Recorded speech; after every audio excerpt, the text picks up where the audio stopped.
Wild, robust, a frontier finally tamed, at last reachable by land and sea. An America populated in part by cast-offs from a host of teetering kingdoms, striving to make an everyday reality of e pluribus unum. From the many, one. The movies provided that unifying experience.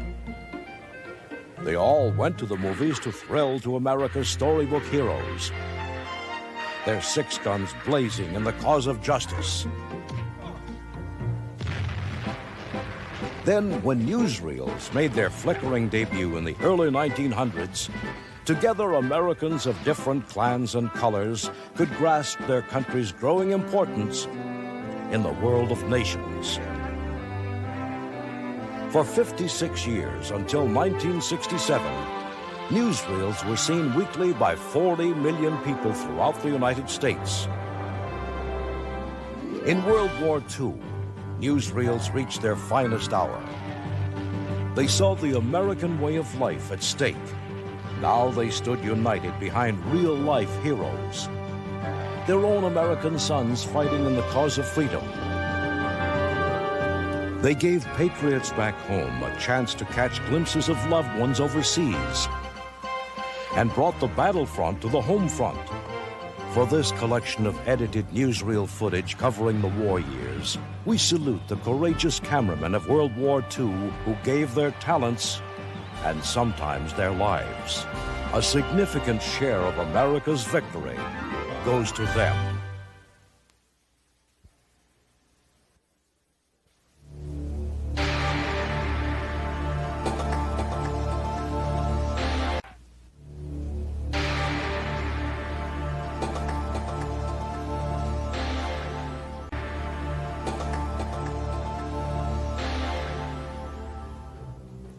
In 1939, Hitler was carefully planning his invasion of Poland.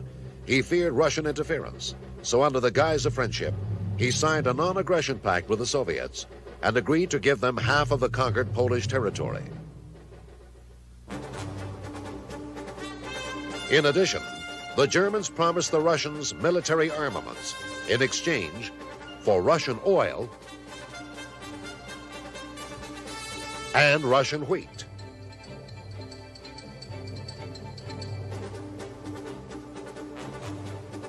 Two years later, the Russian oil and wheat was used against them as the Germans turned on their Soviet allies and began their famous but ill-fated invasion of the Russian homeland.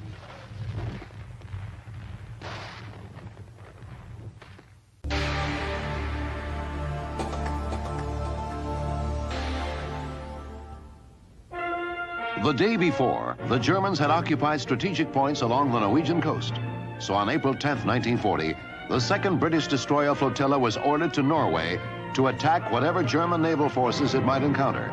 It became known as the First and Second Battle of Narvik. In the first encounter, the British lost 2 destroyers against 2 of the enemy. The British came back 3 days later and, guns blazing, sailed up the same Norwegian fjord and this time sank 8 German destroyers and 1 submarine. Narvik gave Britain a much-needed naval victory in those dark early days of World War II.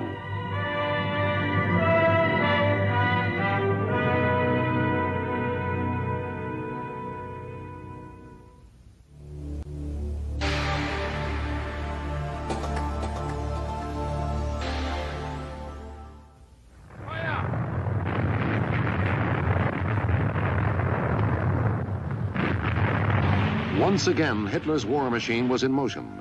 This time it was against Yugoslavia and Greece.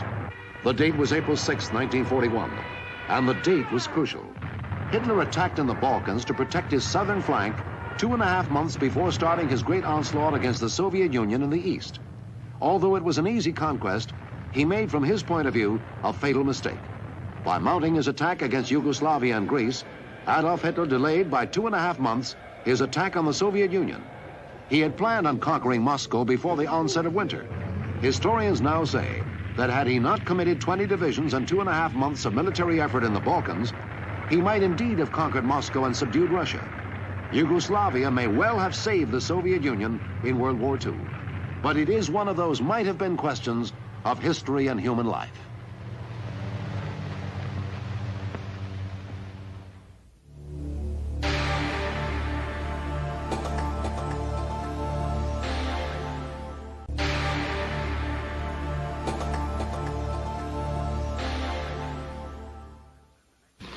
Half of Russia's top military leaders had been executed on Stalin's orders in the 1937-38 purges. Now, in October 1941, the Germans were at the gates of Moscow. The Russian army had suffered disastrous losses when Hitler attacked in June 1941. Now, in October, the Russians were finally able to launch a counterattack. Stunned by the initial setbacks, Marshal Stalin had not spoken publicly for weeks. Then he called on the people to fight for Mother Russia. His appeal to their traditional patriotism worked miracles.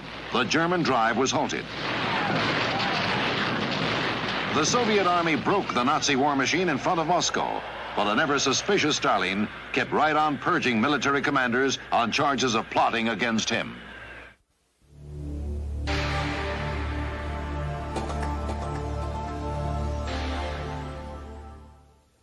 In March 1941, President Roosevelt signed the Lend-Lease Act to provide aid for the Allies in their fight against Nazi Germany. His action sent convoys of American and British ships into the North Atlantic war zone. The ships, loaded with arms and equipment, were attacked by continuous Nazi air assault.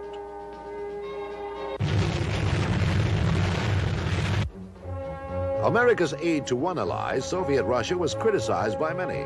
So Lend-Lease director Edward Stettinius went to the public to explain. In the Soviet Union, most of the fighting has been done with Soviet equipment, but our aid has been important.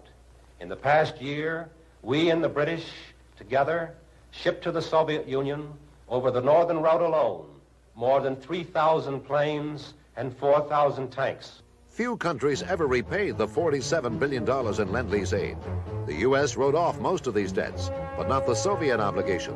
Russia's $11 billion debt remained on the books.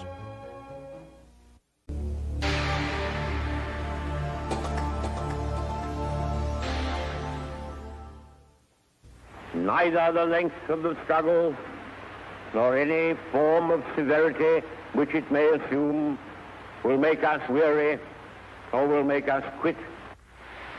On December 30th, 1941, British Prime Minister Winston Churchill told the Canadian Parliament of his efforts to persuade France not to surrender to Germany.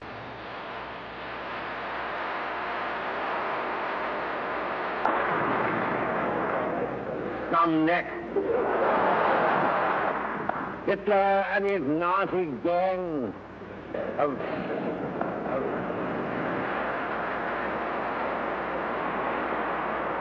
in the wind. Let them reap the whirlwind.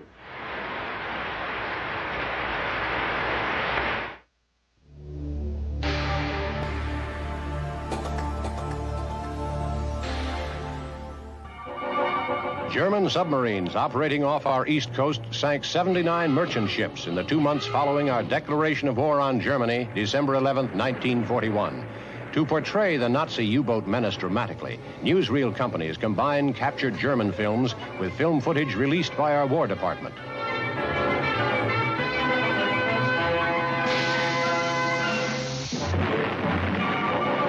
The first defensive measures were disorganized. Then the Navy assigned the Coast Guard to assist Air Force anti-submarine patrols. This system worked very well, and by May, our forces were keeping most of the U-boats out of East Coast waters. Although there were very few sure kills, wartime audiences thrilled to the sight of enemy panic and destruction in a doomed submarine. Increased patrol efficiency and the bombing of U-boat bases in Germany steadily freed the Atlantic supply line for its crucial role in the defeat of the Axis powers in Europe.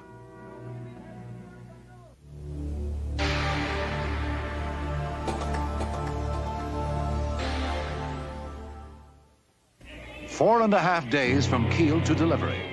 Henry J. Kaiser's revolutionary techniques of prefabrication and assembly led to the mass production of the so-called Liberty ships of World War II. No sooner was one finished than the cranes would swing over to lay the keel for the next one. Henry Kaiser himself showed on a model how the prefabricated sections were assembled at his Richmond, California yard. Brilliant as the operation was, it was not without mishaps. On October 4th, 1942, as the cranes lifted a completed superstructure onto the deck of a hull, the whole thing came crashing down.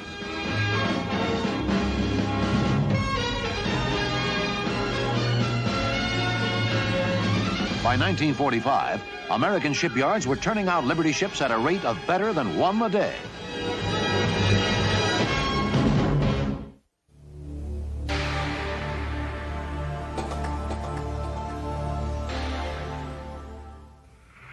Britain's General Bernard Montgomery, the careful, super-organized master tactician, was facing Germany's Field Marshal Erwin Rommel, whose brilliant improvisations had already earned him the name of the Desert Fox. At El Alamein, Rommel sent his tanks to attack in the south of Egypt's western desert, where Montgomery had led him to believe the British had massed the bulk of their forces. Allied planes blasted Rommel's tanks, which soon bogged down in the soft sand. The Desert Fox had fallen into the trap. On the night of October 23rd, 1942, Montgomery unleashed all the strength he had secretly built up in the north. The battle raged for days. At El Alamein, Montgomery committed his assault divisions en masse: Britons, Australians, New Zealanders, Indians, and South Africans. They completely routed the combined German-Italian armies. It was Britain's first real victory against Hitler. Rommel's luster was considerably dimmed. As for Montgomery, from then on he was known as Montgomery of El Alamein.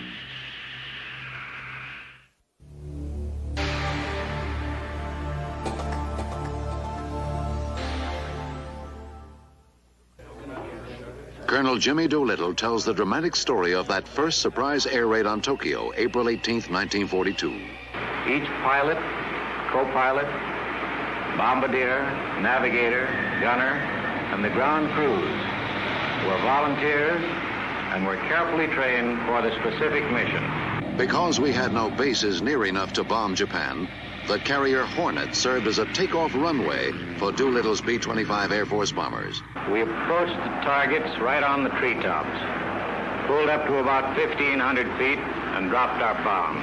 The damage done was terrific, both because of the low altitude and because of the highly inflammable nature of Japanese structures.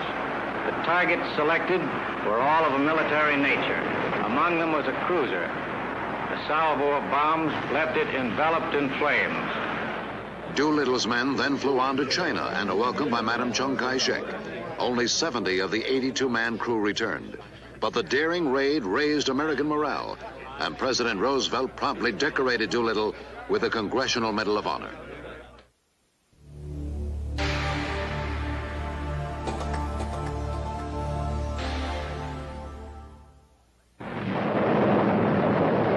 On May 6, 1942, Japanese forces conquered the last American outpost in the Philippines, Corregidor. They raised their flag after hauling down the Stars and Stripes. 3 years later, after countless battles on land, sea, and in the air, General Douglas MacArthur, at the head of liberating forces, recaptured the island fortress. I see that the old flagstaff still stands. Have your troops hoist the colors to its peak, and let no enemy ever haul them down. The date was March 2nd, 1945. Corregidor had spelled defeat in 1942. On this day, it spelled victory.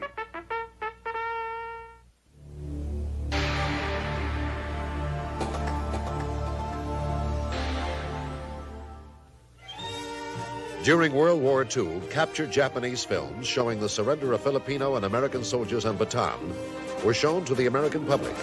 In movie houses across the country, people reacted with anger as they watched the ordeal and heard survivors describe the March of Death. We were marched a distance of approximately 140 miles, which lasted a period of 7 days. During this time, 40,000 Filipinos and approximately 7,000 Americans were butchered by the Japanese inhumane soldiers. Another survivor voices his emotions. For the sake of my little Jeannie and for the sake of your children, I hope that our terrible experiences have proven to you that there must never be a negotiated peace with these uncivilized barbarians. There never was a negotiated peace. In August 1945, Japan surrendered unconditionally.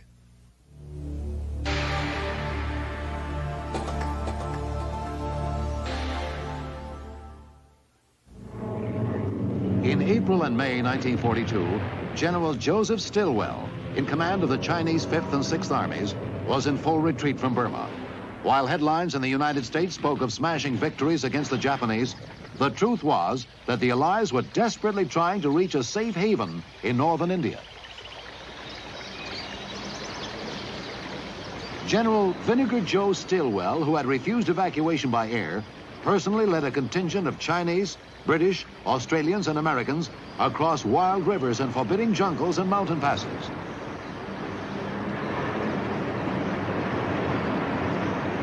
When he finally reached India, Stilwell put it bluntly, "I claim we got a hell of a beating. We got run out of Burma, and it's humiliating as hell."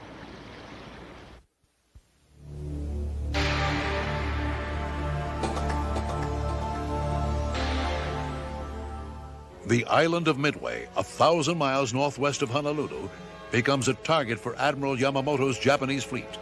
As with Pearl Harbor, Yamamoto plans a surprise assault that will spring an advance on Hawaii.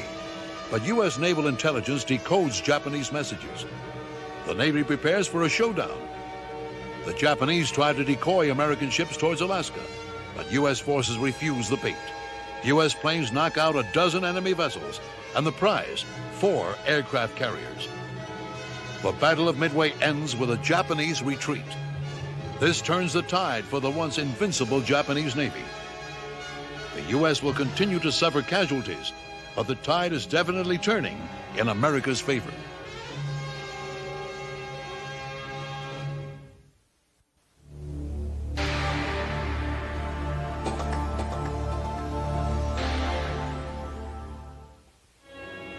Japan built a powerful fleet for World War II.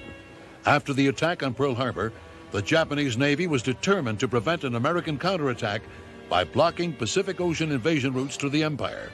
In the months following Pearl Harbor, the U.S. fought 10 great sea and air battles against the Japanese Navy.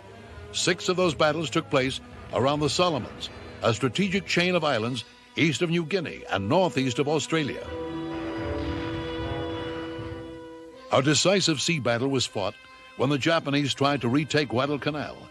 A combat report written by the Japanese at the time stated, "It must be said that success or failure in recapturing Guadalcanal and the results of the final Navy battle related to it is the fork in the road which leads to victory for them or us." Japan lost the sea battle beginning November 13, 1942, and it never recovered from the blow.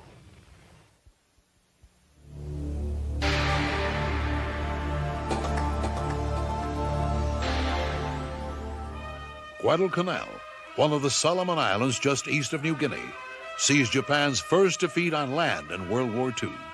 The Japanese military was constructing a mighty air base there with the aim of knocking out bases in Australia vital to the launching of a U.S. offensive in the South Pacific. The strategic importance of the island was evidenced by naval battles that had raged in its seas for 6 months. August 7, 1942, 10,000 U.S. Marines land on Guadalcanal and overwhelm the airbase. The enemy quickly re-infiltrates the island, fighting hellish jungle battles that leave 24,000 Japanese dead. The price of this first land victory over Japan, 1,800 American lives, and Tokyo still 3,000 miles away.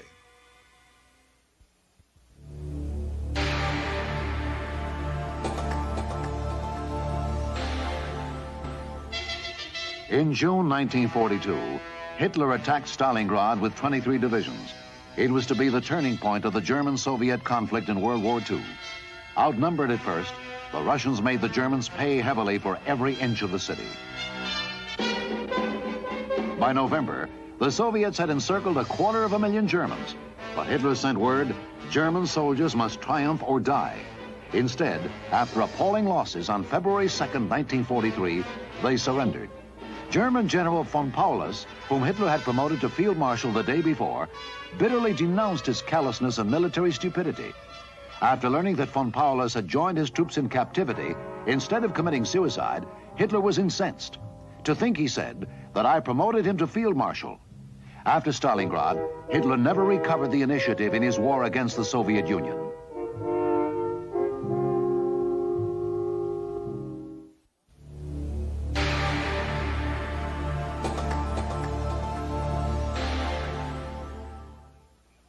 Responding to a demand from Stalin that the Allies open a second front in Europe, a contingent of Canadian and British commandos struck at the Nazi-held port of Dieppe on the French coast. It began and ended in one day, August 19th, 1942. This film is the British version of that raid, shown to audiences at home and abroad just after the event. Successful bombings by the RAF were emphasized, and the only recognition of air losses was the rescue of a fighter pilot. A surprise came with the revelation that the first Americans to fight in Europe had taken part in the action. Although more than 2,000 men were captured and 1,000 killed, only returning wounded were shown. For this was wartime, and the living did much more for morale than images of the dead.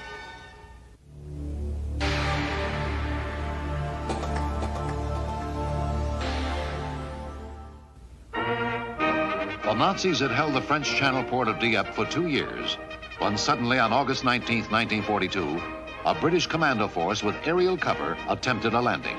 This film, shot by German cameramen for the German audience, accents a rapid response to the attack and demonstrates that a strong defensive system had been installed to keep a firm hold on occupied France.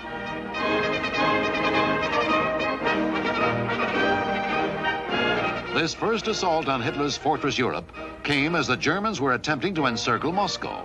What was meant here as a diversion turned into a disaster.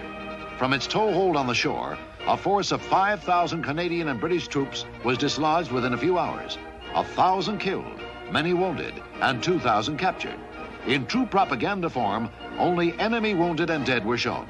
The Germans were winning this war, and the invisible price tag belonged to the future.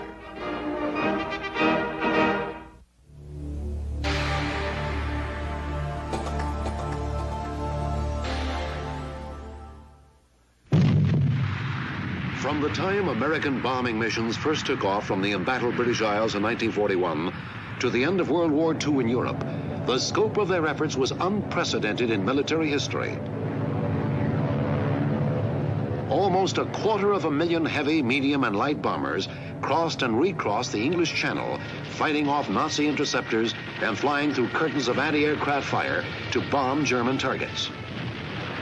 Using the famous Norden bomb site, they dropped 1.5 million tons of bombs on Berlin, Bremen, Hamburg, Cologne, Kiel, Frankfurt, and Dresden to cripple the Wehrmacht's nerve centers and sources of supply. 13,000 American airmen were wounded, and 81,000 died in this stupendous effort to end the war in Europe. For them, service stars in the windows back home and on hometown display boards were changed from blue to gold.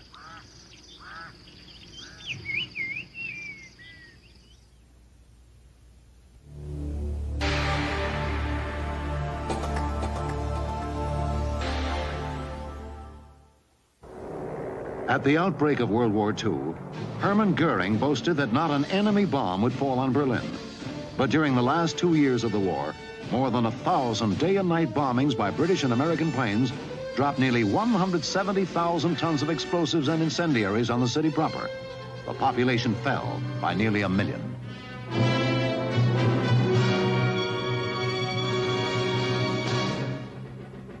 A third of the buildings had been destroyed or gutted by fire.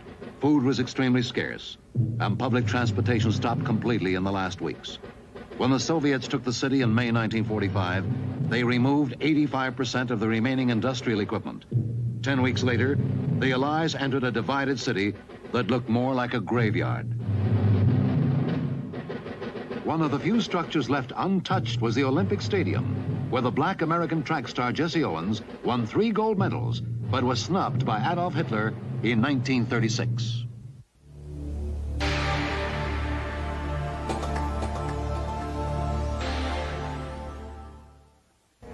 Sporting the brand new 4-star insignia of a full general, only recently awarded him, Supreme Commander Dwight David Eisenhower finally had victory in his grasp in North Africa.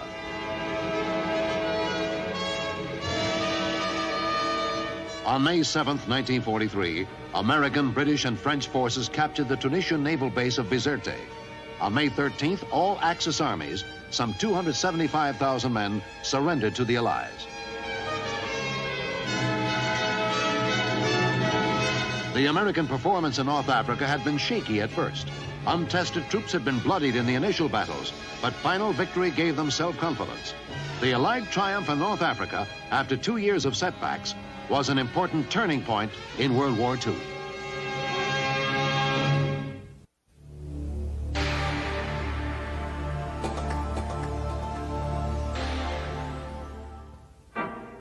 I always knew Hitler would give me this proof of friendship, said Benito Mussolini, as German paratroopers rescued him from captivity in a remote mountaintop hotel in central Italy. It was Sunday, September 12, 1943. After a hair-raising, his friend's almost ghostly appearance. Il Duce was reunited with his son Vittorio.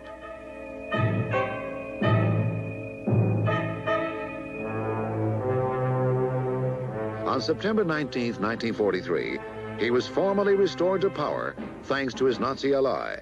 But within 600 days, Mussolini would be executed by Italian partisans, and Hitler would die a suicide amid the flaming ruins of Berlin.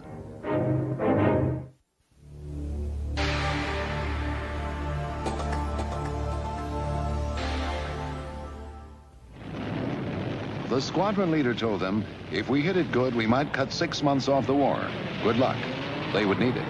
The 175 B-24 bombers took off from Egypt on August 1st, 1943, to fly over the Mediterranean and the Balkans on a 2,400-mile round-trip mission to bomb Romania's oil fields at Ploesti, the most heavily defended target in all of Nazi-occupied Europe.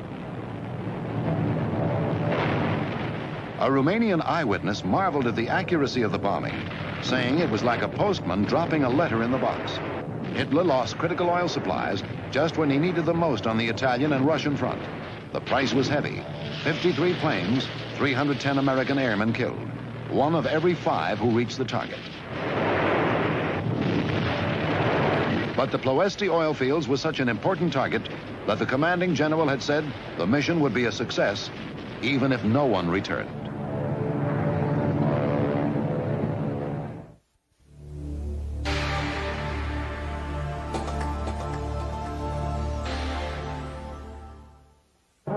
January 22nd, 1944, U.S. and British troops landed at Anzio, a small town 33 miles south of Rome. The aim was to turn the flank of the Germans' Gustav Line, which barred the road to the Italian capital. Within days, 70,000 men and 18,000 vehicles had been put ashore. The Germans had been caught off guard, but soon their dive bombers started taking their toll of ships and troop concentrations on the beaches.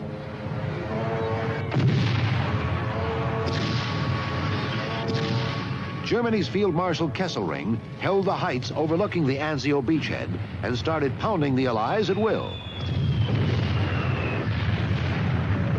For the American and British soldiers, it was concentrated hell, but they held on. In the end, it would take 4 months, 6 divisions, and heavy casualties to break out of Anzio. Correspondent Eric Severide would write as his opinion that the landing had been a stupid mistake.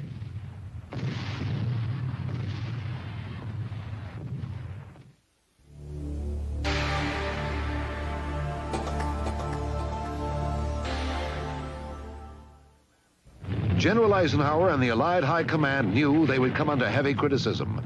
The massive air and artillery bombardment of Italy's ancient monastery at Monte Cassino on February 15, 1944, would be one of the most controversial decisions of the entire European campaign. A second bombardment came a month later. Ironically, the rubble provided the German defenders with even better positions. The fighting, often at close range, went on for weeks.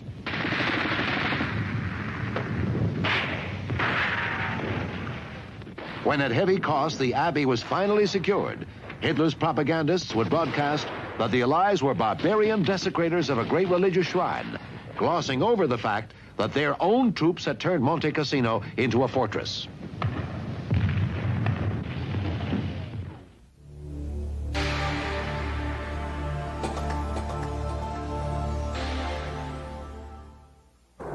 Its code name was Operation Overlord. The largest air attack in history paved the way for the men at sea who waited off the coast of Normandy. It was D-Day, June 6, 1944, the beginning of the end of Hitler's Europe. Within 48 hours, nearly 200,000 Allied soldiers had hit the beaches, and their Supreme Commander, General Dwight Eisenhower, was able to tell the world,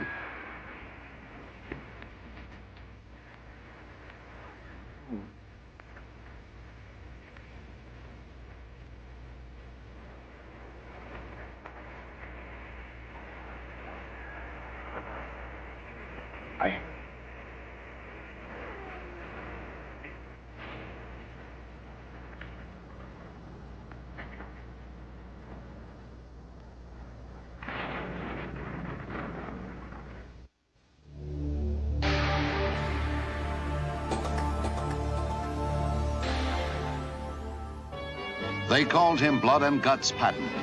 To him, warfare was a series of lightning moves. He believed in the hero concept of war. Those who fought and died under Patton in World War II in North Africa and Europe either hated him or loved him. He asked a lot from his men. General George Patton was a flamboyant, unforgettable leader in battle. God damn it, it's no fun to say to men that you love, go out and get killed. And we've had to say it. And by God, they have gone. And they have won.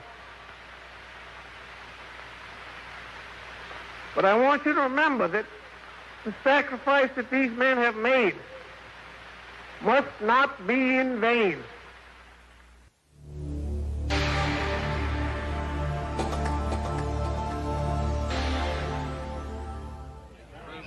Adolf Hitler at his headquarters in East Prussia, July 20th, 1944.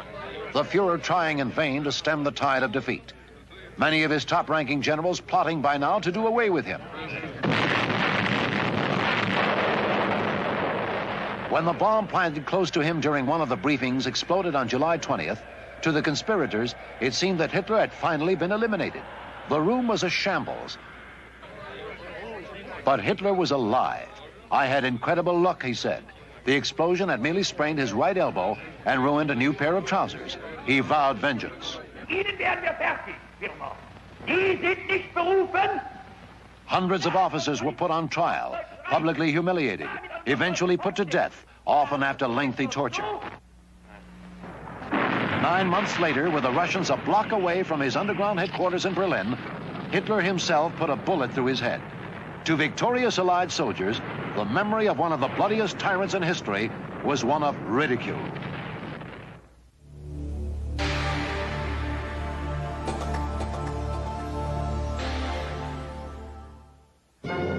August 1944, General Dwight Eisenhower, architect of the European invasion, agreed that General Charles de Gaulle should lead a victory parade down the Champs-Élysées in Paris. 2 days before, Free French forces had been handed the honor of retaking their capital city. Suddenly, gunfire from nearby buildings revealed the presence of French collaborators attempting to assassinate de Gaulle.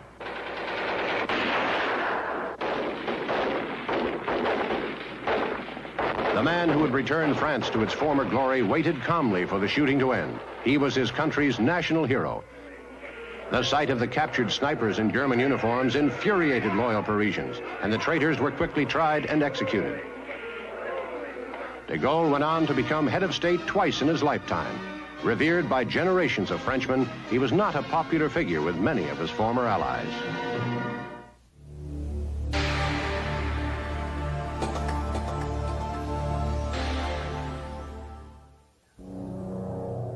The largest airborne assault of World War II began on September 17, 1944. with an Allied attempt to seize 5 bridges over the Rhine River and open a way into Nazi Germany.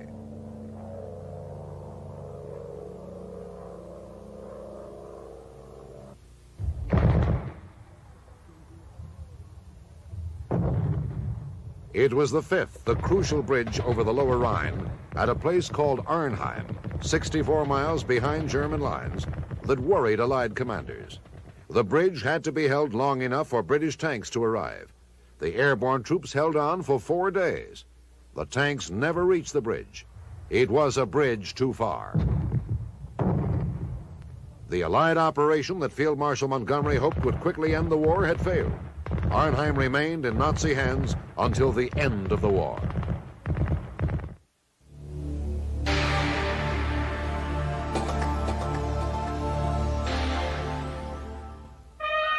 Hitler called it the Vengeance Weapon, or V-2, a rocket-propelled improvement on the V-1. It had greater accuracy and speed, and a range of 210 miles, and a 1-ton warhead that could inflict great damage.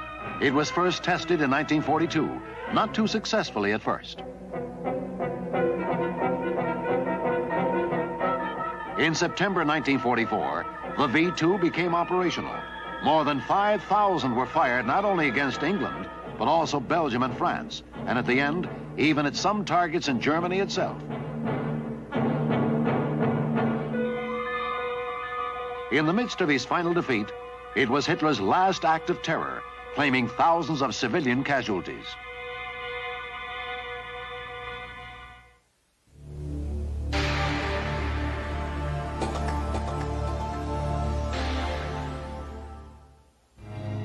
The landing at the island of Morotai off New Guinea was the last preliminary operation before the long-awaited assault on the Philippines. It was September 15th, 1944, and while Japanese resistance was light, the soft landing beaches got everybody bogged down. As it turned out, Morotai could have been bypassed, since at about this time, U.S. intelligence had determined that Japanese air power in the Philippines was not as strong as at first believed, and direct assault was feasible. But General Douglas MacArthur was already committed to Morotai as a vital target in his campaign. In any case, MacArthur's historic "I have returned" landing at Leyte in the Philippines 5 weeks later would be far more glamorous and sure-footed.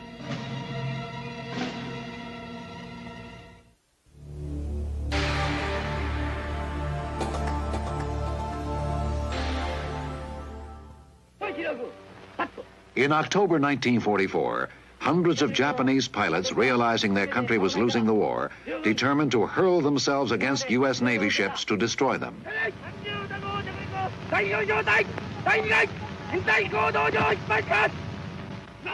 It was meant to be an act of supreme sacrifice, calling themselves kamikaze, or divine wind, after the legendary typhoon that drove back foreign invaders in ancient times. They went off to certain death with a supreme sense of fatalism.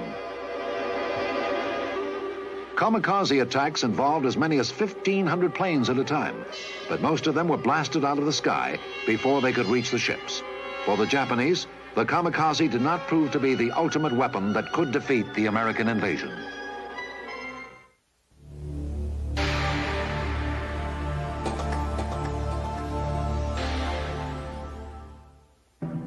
In May 1942, the Japanese completed their conquest of the Philippines. Corregidor had finally surrendered. In Australia, General MacArthur made an historic pledge. I said to the people of the Philippines whence I came, I shall return.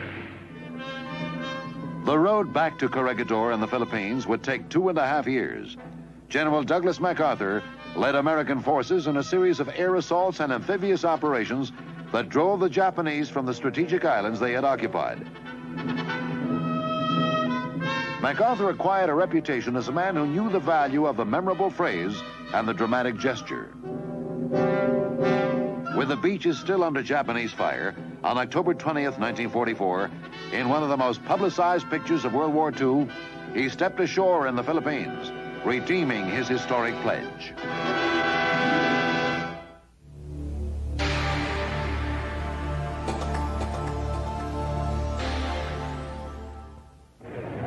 Adolf Hitler himself had come to the launching of the 42,500-ton battleship, the Tirpitz. With her sister ship, the Bismarck, she was the pride of his navy. But historians agree that while a reckless gambler on land, Hitler was a coward at sea. During World War II, he would station the Tirpitz in Norwegian waters as a potential threat to Allied convoys headed for Russia. In many raids, Britain's Royal Air Force tried to destroy the Tirpitz. Badly damaged several times, she was repaired at great cost, which Hitler resented. She was attacked once again by 29 British Lancaster bombers on November 22, 1944, while anchored in Norway's Tromsø Fjord.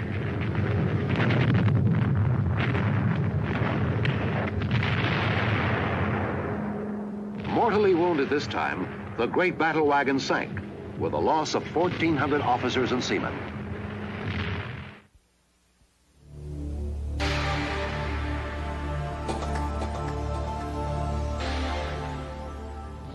The Germans unexpectedly counterattacked on the Western Front in mid-December 1944. By the 22nd, they had the Belgian town of Bastogne completely encircled and called on the American defenders to surrender, to which General Anthony McAuliffe replied with one word, nuts, which had to be explained to the Germans as meaning, go to hell. The siege continued. Eventually, key units of General Patton's Third Army were sent to the rescue of beleaguered Bastogne. They met heavy German resistance.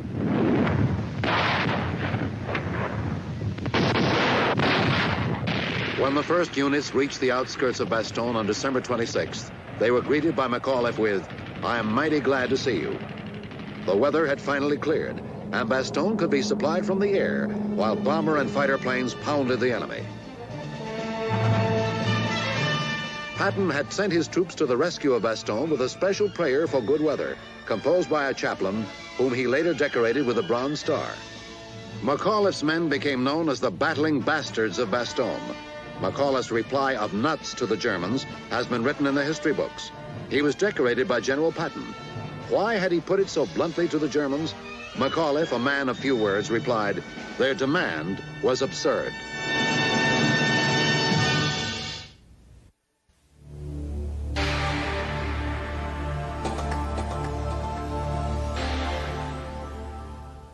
Nazi forces create a large bulge in the Allied front in Belgium's Ardennes forest, with a blistering surprise counterattack beginning at 5 a.m. on December 16, 1944. Adolf Hitler personally masterminds the attack against the advice of his generals in the hope of splitting the Allied ground forces facing Germany's western border.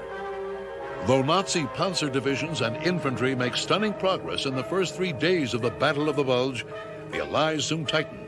General Montgomery's forces squeeze in from the north, and General Bradley's from the south. A month later, the Germans withdraw, with Hitler losing his gamble and 120,000 men.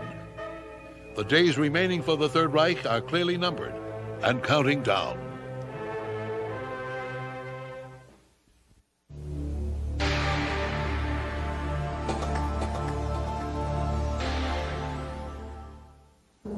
February 19th, 1945. In the Pacific, an aerial bombardment spearheaded the attack by United States fighting men on an island known until then by few, if any, Americans.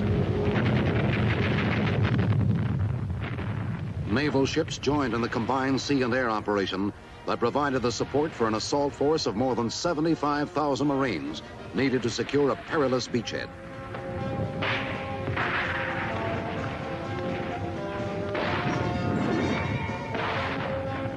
The bloody fighting against the fanatical Japanese defenders went on for 26 days and was among the most bitter and costly of the Pacific War. 5,000 Marines died to capture the 8 square miles of the tiny volcanic island and to raise Old Glory atop Mount Suribachi on Iwo Jima.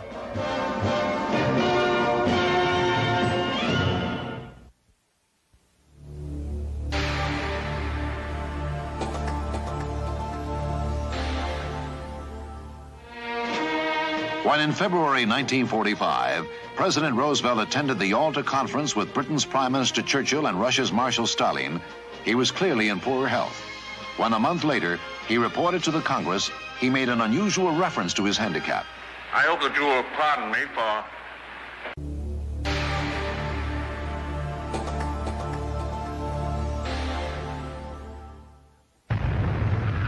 Manila, capital of the Philippines. Early in 1945, 3 years and 6 weeks after they had evacuated the city in defeat, the Americans were back in Manila. But the Japanese defenders put up a stubborn defense, house by house, street by street, for several weeks.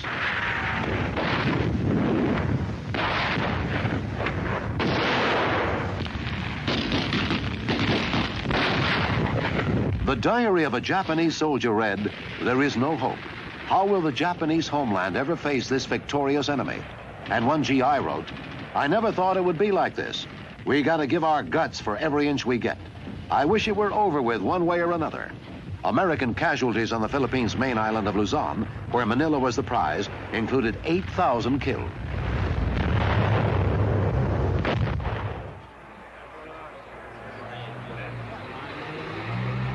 General Douglas MacArthur entered Manila and greeted American civilians liberated from Japanese prisons.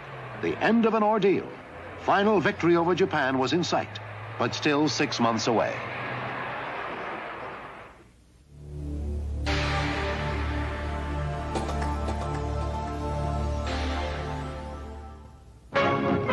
On March 9, 1945, Allied forces, British, Indian, Australian, Chinese, landed in strength to recapture Mandalay, Rangoon, and all of Burma from the Japanese who had conquered it 3 years earlier.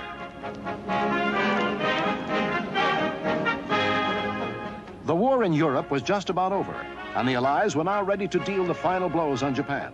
Britain expected to reabsorb Burma in its Far East Empire.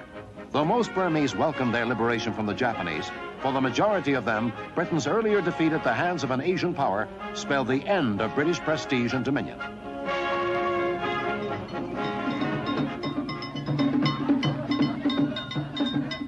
Burma would become an independent nation on January 4th, 1948, and would increasingly isolate itself from the West.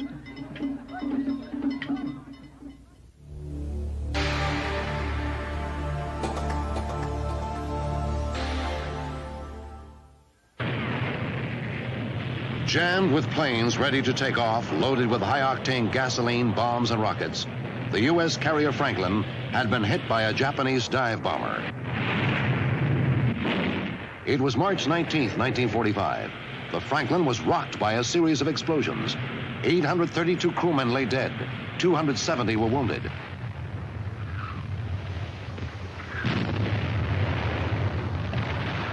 After several hours, she was listing badly. Accompanying destroyers started to pick up part of the Franklin's surviving crew. It seemed that the Franklin was doomed, but the heroic efforts of her firefighting crew, using new techniques learned from the New York City Fire Department, had saved the ship. Several months later, battered and damaged, with gaping holes, but under her own power, the USS Franklin came home past the Statue of Liberty in New York Harbor.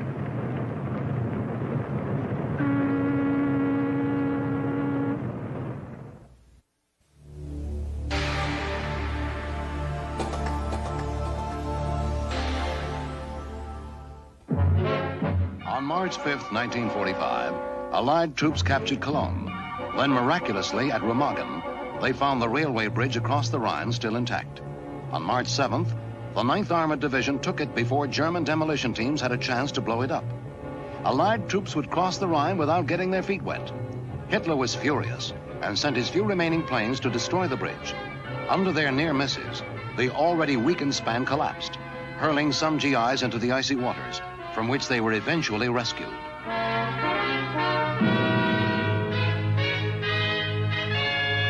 Alongside the Remagen Bridge, or what was left of it, a pontoon bridge was soon in place. When General Hodges had first told him of his success, General Omar Bradley had said, "Hot dog, Courtney, shove everything you can across it. Button the bridgehead up tightly." The First Army did just that.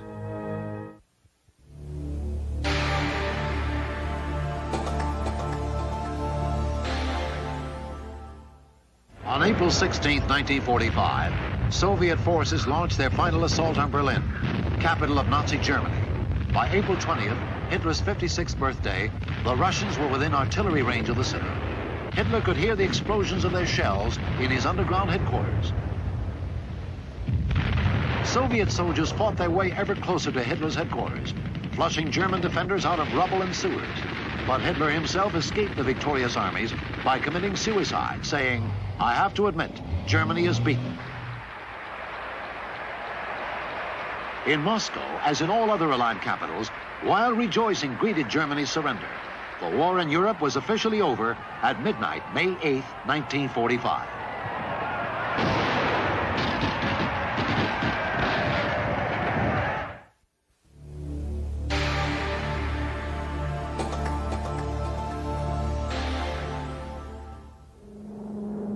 Driving into the heart of Germany from the east, Soviet forces were in headlong pursuit of Hitler's retreating armies. It was April 1945.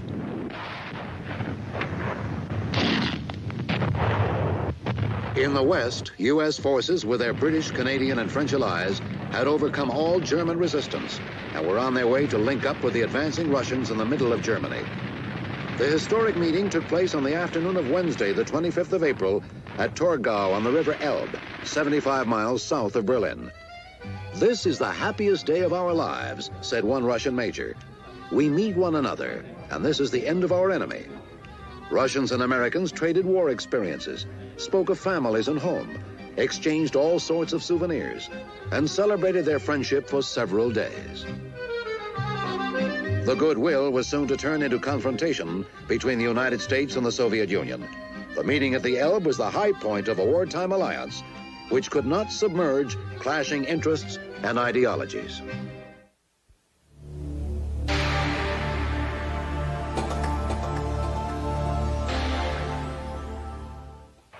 Italy's Benito Mussolini had been the idol of millions since 1922. On June 10, 1940, he declared war on France and England, and the Italians cheered.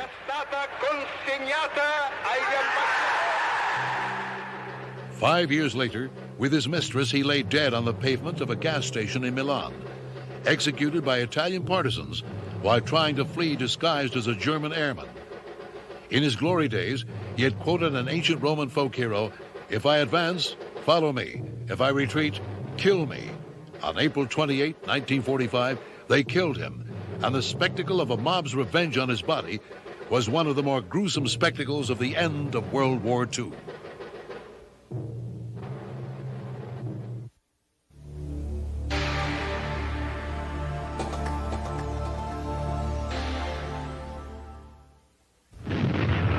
May 1945. Nazi Germany was in its death agony. Adolf Hitler had committed suicide. The Third Reich was in flames. Russian troops had overrun Berlin, while Allied forces, by prior agreement, waited on the city's outskirts. German resistance was crumbling in the face of the relentless assault by the advancing Allies. May 7th, 2:30 a.m. Gustav Jodl, German Chief of Staff, arrived at a little red schoolhouse in Reims, France, to surrender unconditionally to the Allies. The war in Europe was over after 5 years, 8 months, and 6 days. Its toll, 15 million lives, almost $1 trillion. Rising to leave, Jodl asked the victors to treat Germany with generosity. There was no reply. So ended Adolf Hitler's 1,000-year Reich.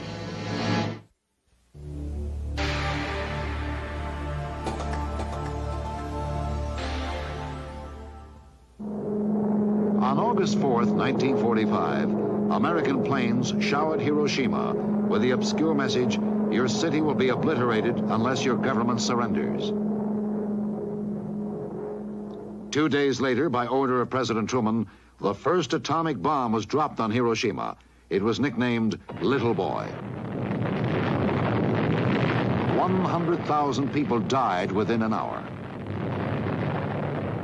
A short time ago, an American airplane dropped one bomb on Hiroshima and destroyed its usefulness to the enemy. It is an atomic bomb. It is a harnessing of the basic power of the universe. 3 days later, a second atomic strike fell on Nagasaki. The Japanese surrendered.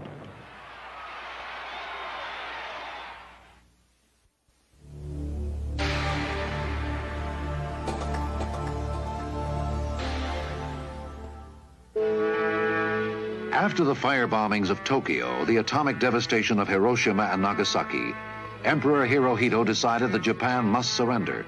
It was the middle of August 1945.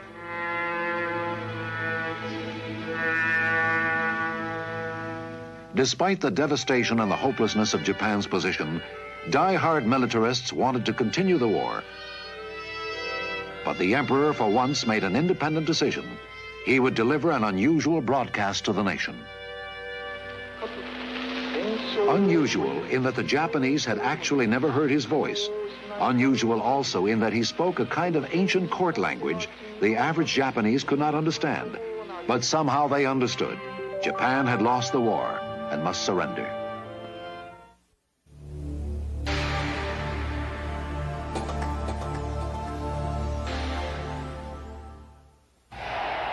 Word of the Japanese surrender in World War II came through Switzerland. Then on September 2nd, 1945, General Douglas MacArthur directed the signing of the surrender agreement on board the battleship Missouri in Tokyo Bay. His sense of history overcame any baser feelings he may have held as a soldier. It is my earnest hope. Hirohito himself made the final decision to bow to the will of the Allies.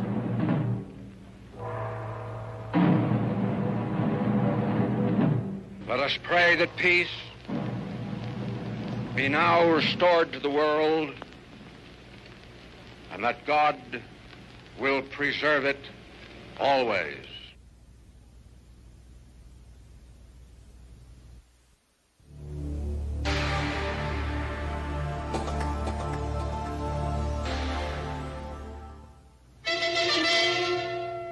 Several times during the 11 months of war crimes trials at Nuremberg, Germany, Nazi Air Marshal Hermann Goering found something to laugh about. But his mood changed every time the courtroom was darkened to show films of atrocities committed by the Nazis. Lord Justice Lawrence did the final summing up for the prosecution. 12 million men, women and children have died murdered in cold blood. Millions upon millions more today mourn their fathers and their mothers, their husbands, their wives and their children. What rights has any man to mercy who has played a part, however indirectly, in such a crime? On October 1st, 1946, the creator of the concentration camps, Hermann Goering, was sentenced to death, but committed suicide. 11 were executed, 3 acquitted. The rest went to prison.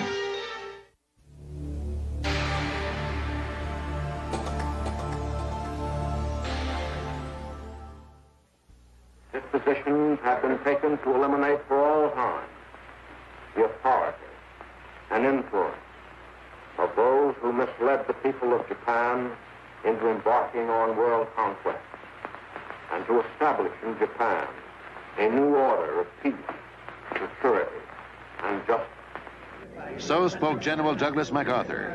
On November 12, 1948, Premier Tojo and 23 other Japanese leaders heard their sentences after a 2-year trial had produced evidence of their participation in war crimes. Accused Shimada Shigetaro, on the counts of the indictment on which you have been convicted, the International Military Tribunal for the Far East sentences you to imprisonment for life. Accused Togo Shigenori, on the counts of the indictment on which you have been convicted, the International Military Tribunal for the Far East sentences you to imprisonment for 20 years as from the date of arraignment. Now the number 1 man. Accused Tojo Hideki, on the counts of the indictment on which you have been convicted, the International Military Tribunal for the Far East sentences you to death by hanging.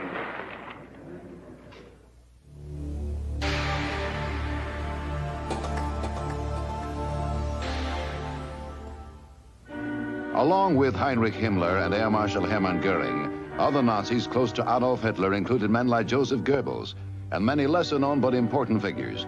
One of these was Adolf Eichmann, a Gestapo chief who was handed the task of devising a final solution for the Jewish problem. Although Goering created the infamous concentration camps, it was Eichmann who promoted the use of gas chambers for extermination. Eichmann escaped the war crimes trial in Nuremberg by fleeing to the Middle East in 1945. Then he made his way to Argentina, hiding out for 10 years until tracked down and captured in this remote farmhouse by agents of the Israeli Secret Service. In Jerusalem, Tuvia Friedman, a civilian known as the Nazi Hunter, received a major share of the credit for locating Eichmann, who was convicted of crimes against humanity and executed by hanging on May 31st, 1962. 6 million human beings had died on his orders.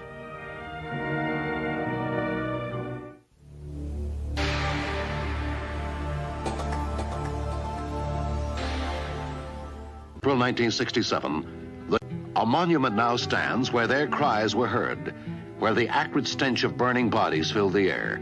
At Auschwitz, where pathetic notes were found imploring the survivors to bear witness that it happened here at Auschwitz between 1940 and 1945. 4 million people brought here by the deportation trains to the gas chambers of Auschwitz.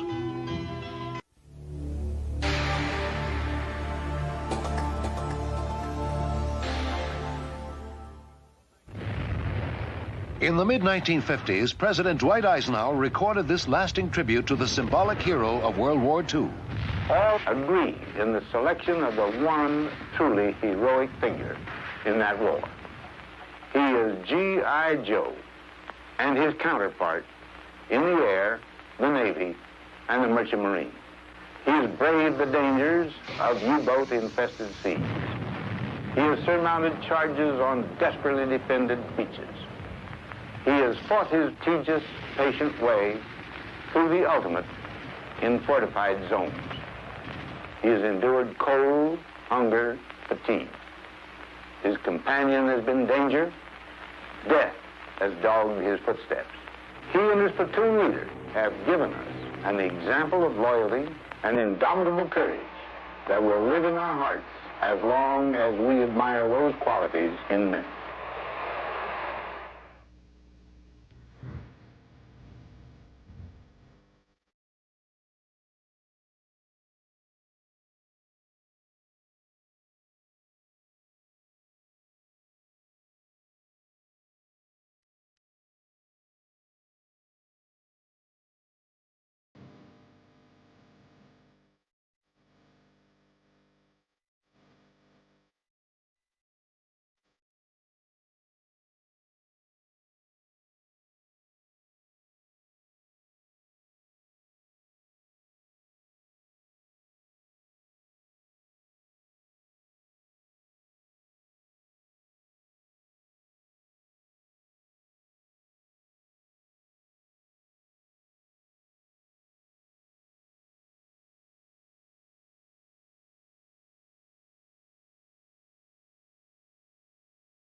One of the most terrifying tasks in war is an assault from the open sea. There is no place to hide, nowhere to retreat, no choice but victory.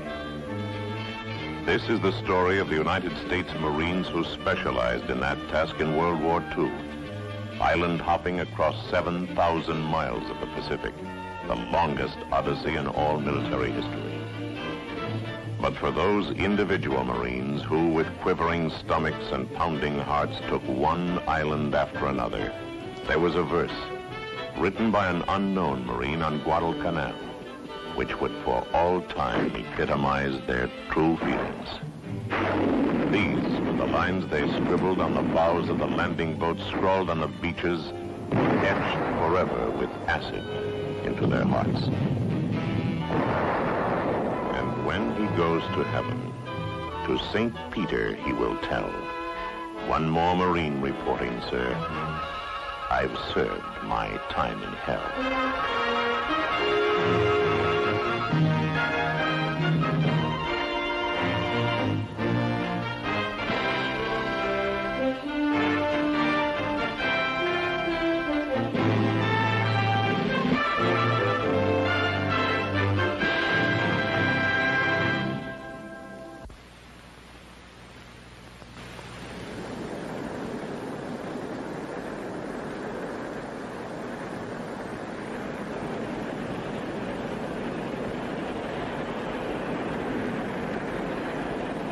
Hello, I'm Lee Marvin. Whenever I walk along a beach like this, there always comes the moment when I remember other beaches. Kwajalein, Eniwetok, Saipan. Once a Marine, always a Marine. And no Marine who was there can help but remember what it was like there.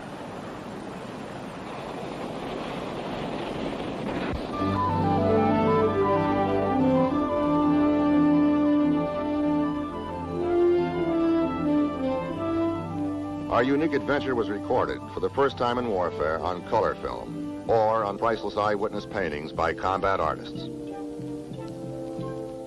Most of our serene days at sea were spent in preparation for the fiery moments on land.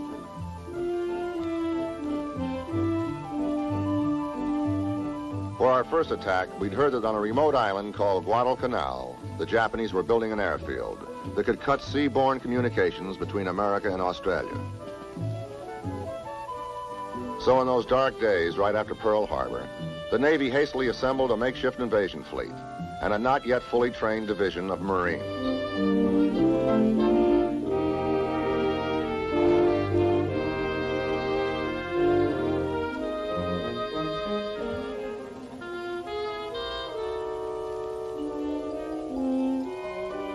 I keep my clock on San Francisco time. The sunset here is tomorrow's. And each night, as the sun goes down, I pray, dear God, give me one more tomorrow. Just one more tomorrow. Our landing at Guadalcanal completely surprised the enemy.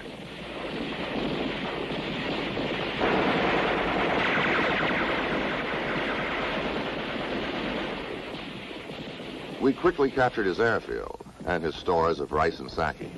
We celebrated, prematurely. That night, the Japanese Navy caught our Navy by surprise. By dawn, 4 of our heavy cruisers were knocked out.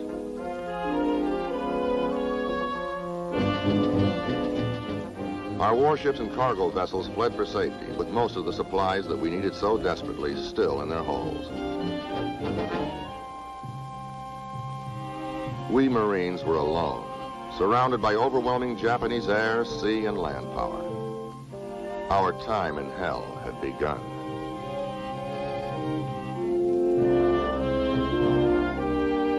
Our enemy was invisible, cleverly concealed in the foliage. Yet round the clock, the Japanese threw something against our thinly held lines.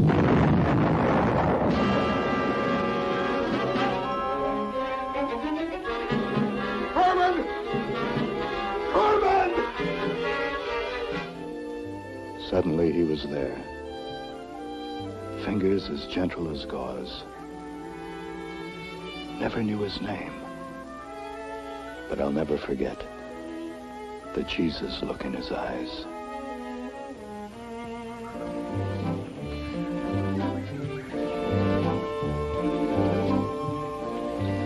On our patrols, we never knew when a sniper's bullet would pick us off.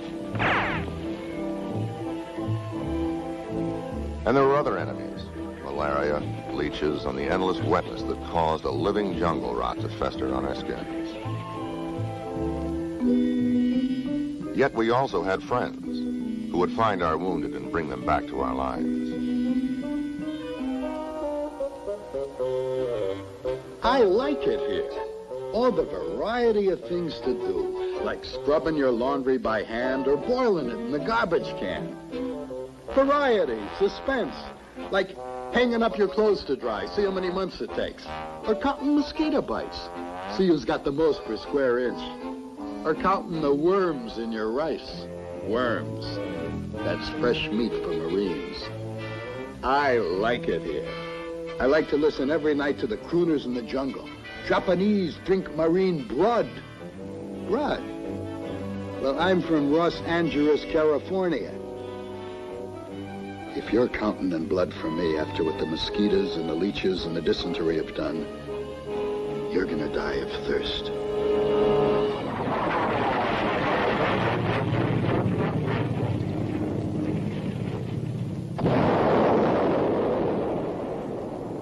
The big Japanese offensive came in mid-October. They opened up with their artillery. Next, their warships joined in.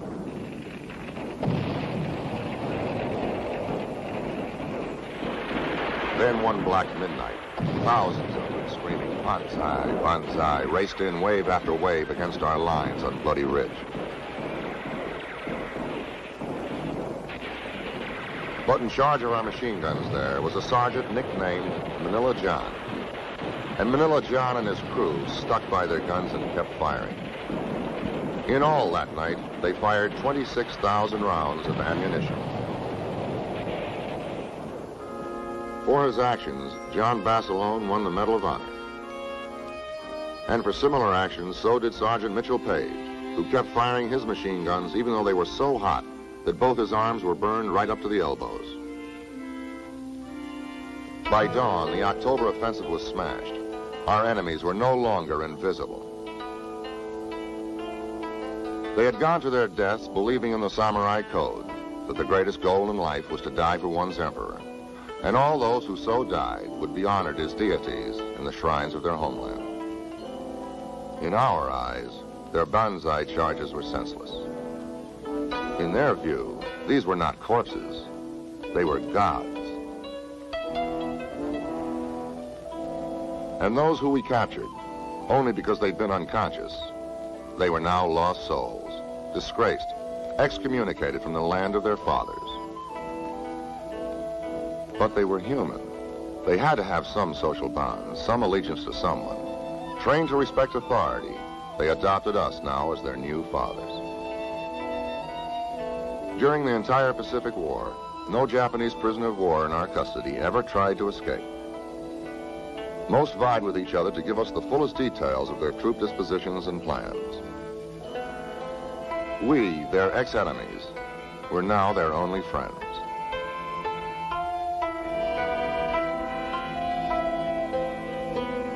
By November, replacements and supplies could be brought to us, for our Navy had won supremacy in the waters off of Guadalcanal.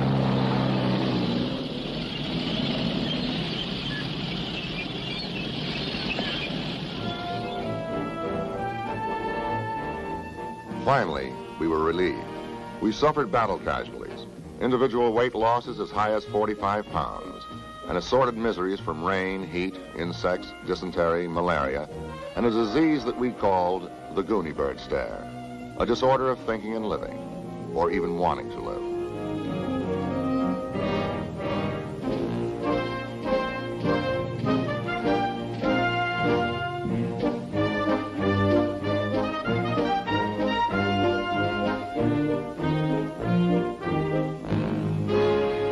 We'd won. We'd turned the tide of the war in the Pacific. But we'd only begun to serve our time in hell.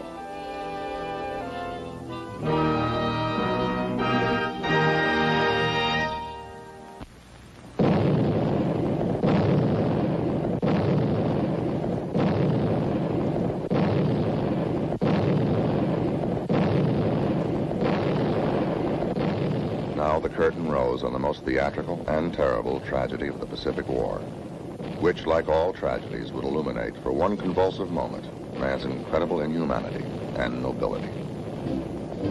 To get to Japan, we'd adopted the strategy of island hopping, and our first major jump was 1,000 miles to an atoll called Tarawa.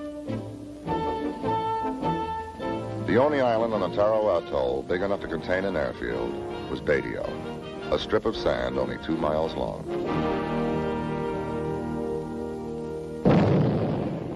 Bloody Badio, the world's most heavily fortified island, whose Japanese commander boasted Badio couldn't be taken by 1 million men in 100 years. The dawn came up red over Tarawa, and the old salts whispered the ancient adage of the sea. Red sky in the morning, sailor take warning.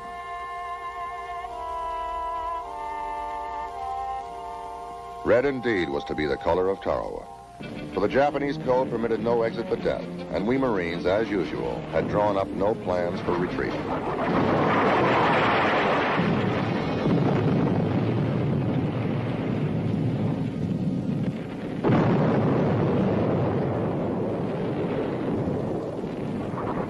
We did not know that Badio's pillboxes were so layered with coconut logs and concrete, steel and sand, that they were impervious to our naval bombardment.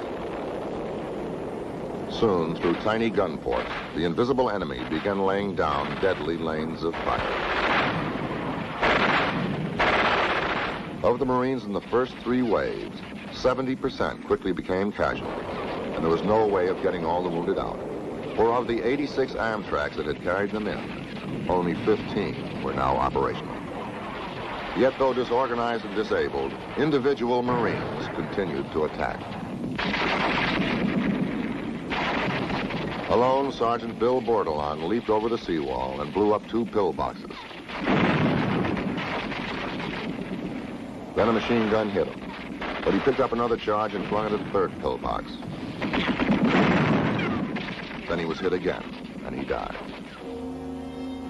He was awarded the Medal of Honor. Lieutenant Bill Hawkins, nicknamed the Hawk, and a scout sniper platoon had captured Badio's strategically vital pier. Now the Hawk, who had been rejected as physically unfit by both the Navy and the Air Corps, led his men against pillbox after pillbox.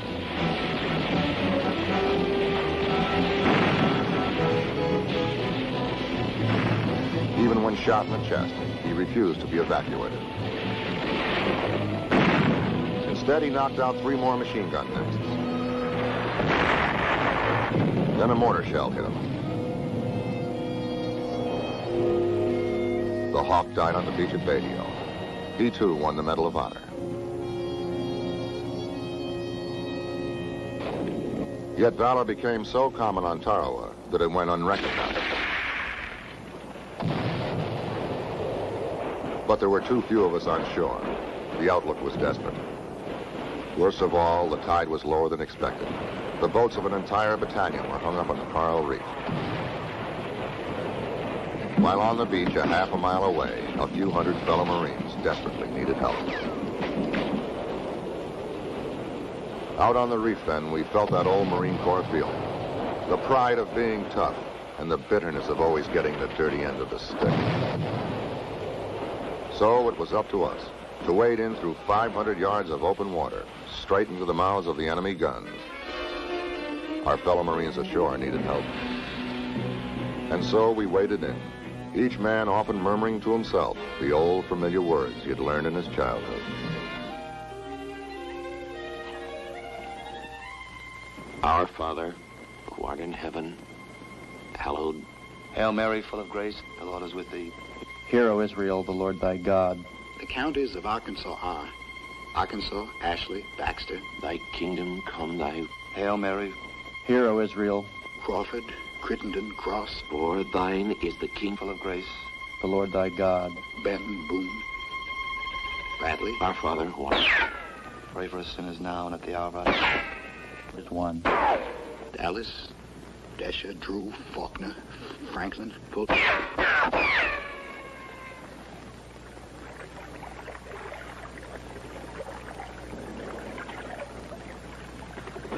Only 600 men survived the wade-in.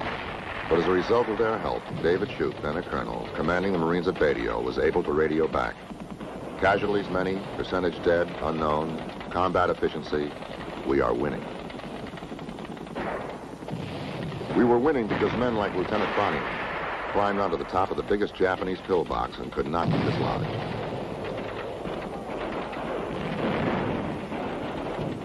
Wounded repeatedly, Bonnyman kept firing until he died.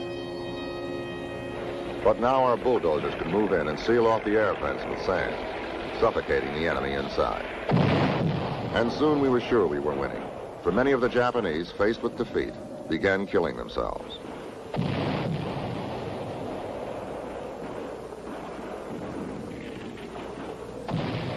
That night, the remainder of the enemy force, 500 of them, came out of the cover of their pillboxes and banzaied into our machine guns.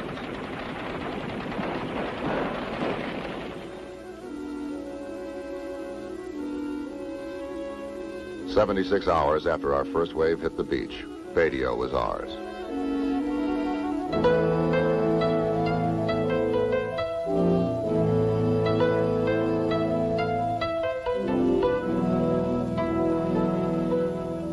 We assembled our few prisoners, who were in the semi-shock of those who had lost their faith. The Japanese had always known that America's material strength was greater than their own.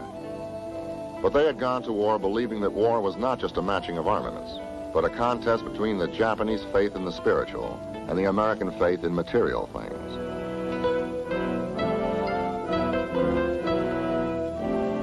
"We will match our spirit against their numbers," the Japanese militarists boasted, "and our flesh against their steel." Their spiritual strength, they had faith, would prevail. Then at Tarawa, these few men had seen not only the superiority of our armaments, but far more disillusioning, the willingness of an entire division of Marines to die, if necessary, for their comrades and their country.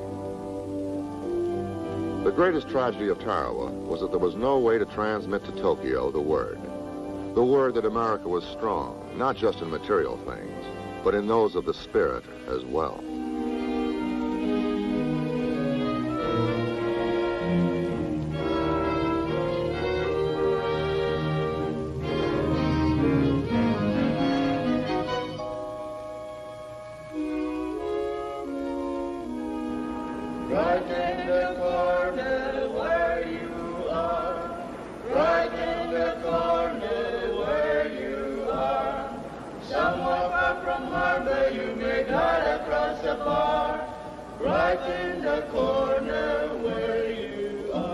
Brighten the corner was our greeting from the natives of Apamama, who had been taught the words by a Christian missionary. At the very same time that the 2nd Marine Division was embroiled in the bloodiest battle of the war at Tarawa, a few men from that same division, by the luck of the draw, landed on the neighboring atoll of Apamama.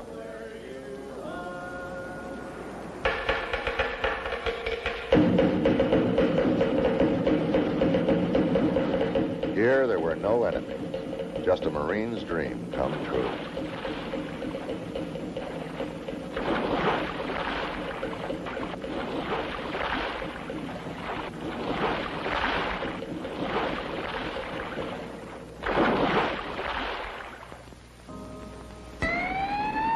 Now hear this.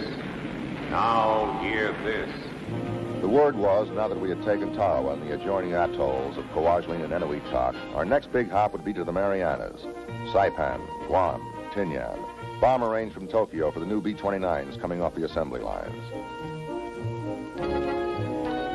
We were now 1,500 miles from Japan.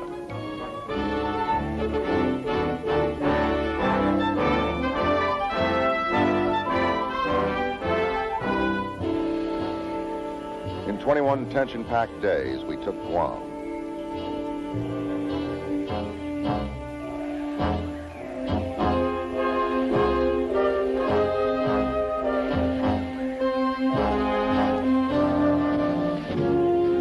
Before the war, Guam had been American. So here was a homecoming and a liberation. We were among our fellow Americans. At Tinian, we hit them where they weren't. And though we had to wade in, there were no machine guns to greet us. We'd learned our lessons at Tarawa. Tinian was the payoff. In just 7 days, we captured the island that would house the greatest air bases in the Pacific.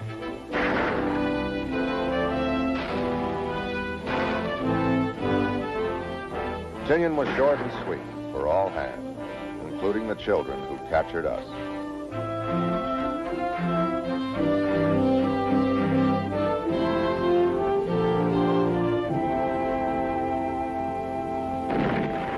Saipan was the bitter one.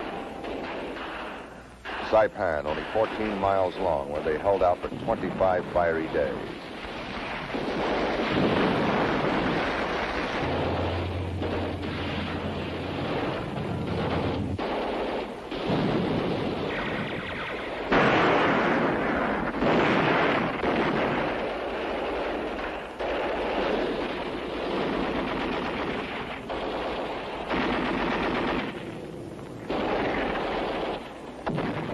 Saipan, where the senile Japanese commander ordered strict compliance by all his people with a samurai code that demanded victory or death.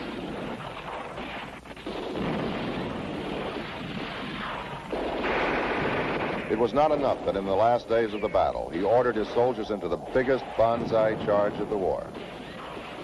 But on a cliff by the sea, the remnants of his army, holding us off with their last rounds of ammunition, ordered the mass suicide of Saipan's Japanese civilians. Powerless to halt the nightmare unreeling before our eyes, our translators broadcast appeal after appeal to the civilians to stop, to live, to let their children live.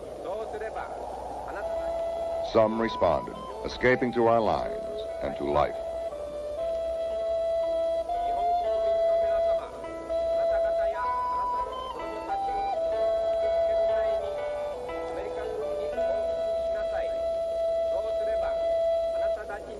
But despite our continued appeals, the others were psychologically caught in a web of authority that characterized Japanese society.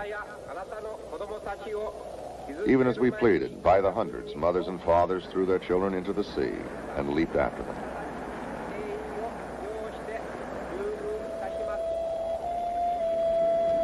Was this, we wondered, a foreshadowing of things to come? What would happen with the millions of people there when we landed on Japan itself? Even as we were still mopping up in the Marianas, the Air Force's superforts began regular home deliveries to the Emperor's doorstep. While making the rounds, the B-29s would often see below the cone of a volcano that had risen from the sea, a forbidden island of brimstone and ashes, only 5 miles long. Yet long enough for airfields that could offer friendly fighter support, first aid, and above all, safe landings for crippled superforts, whose only other choice would be to ditch in the cold North Pacific.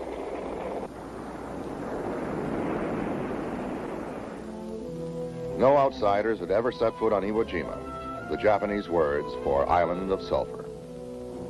Its first guests, albeit uninvited, were now to be the United States Marines. But this, we were told, would be no surprise party. They knew we were in the neighborhood and sure to drop in. They'd evacuated all civilians and carefully planned our reception with all the deadly confetti of modern war, shells and shrapnel to be showered down upon our heads by 21,000 unseen hosts, skillfully concealed in 1,500 caves.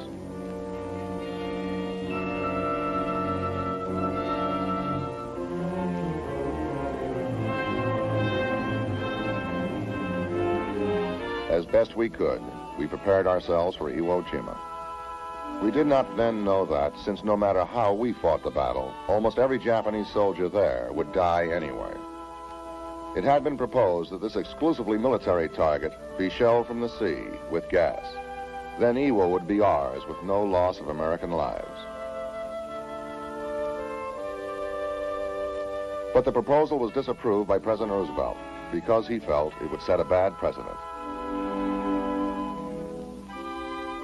So now it was up to us to take it with our feet and our fire and our blood.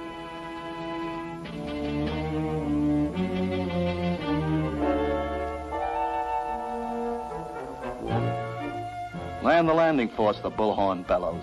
My imaginary dialogue with the Admiral begins. Is this trip really necessary, I ask him. Don't worry, he answers. My big guns have blasted everything ashore. There's nobody alive out there. If you're so sure, I tell him, you go first and send back word to me. But he doesn't answer. He's too busy with the big picture. But it's the little picture that matters to me. Little things like me. Little things like how to keep from getting seasick. All the little things like, am I going to chicken out in front of the others? What would the sergeant do if I screamed? What's the weather like back home today? How will they take it when the telegram comes?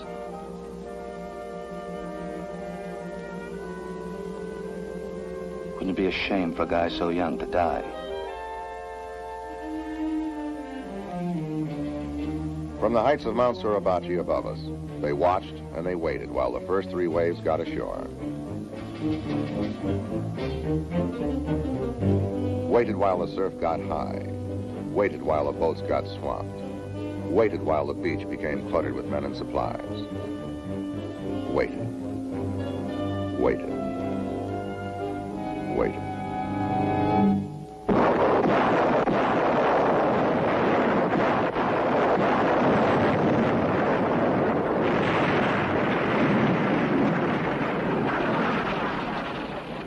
We burrowed into the steaming sand, listening to the screams of the incoming shells and our wounded.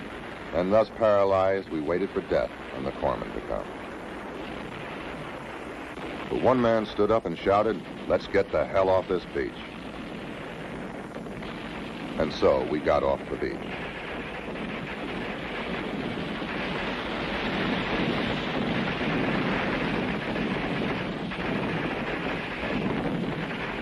One of those leading the move inland was Manila John Basilone, until a mortar shell hit him. The hero of Guadalcanal died on Iwo Jima.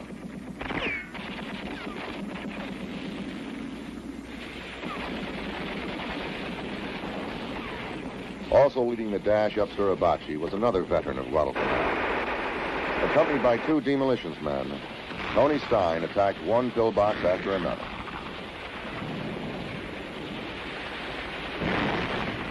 Eight times he raced back to the bombarded beach for more ammo. When his arm was pierced by shrapnel, he got it bandaged and kept on fighting. Finally, while leading still another charge up Suribachi, he was killed. He was awarded the Medal of Honor. To stop the murderous fire on the beach, we had to get tanks ashore.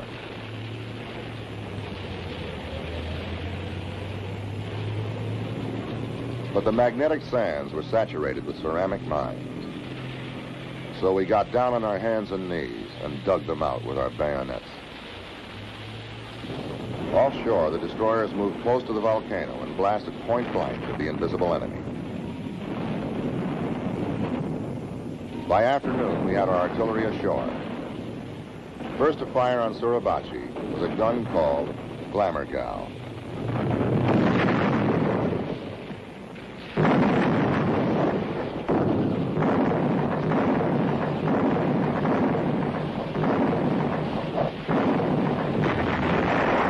Yet the assault gained only 150 yards by the day's end. Thus, all night, they were able to fire down on us.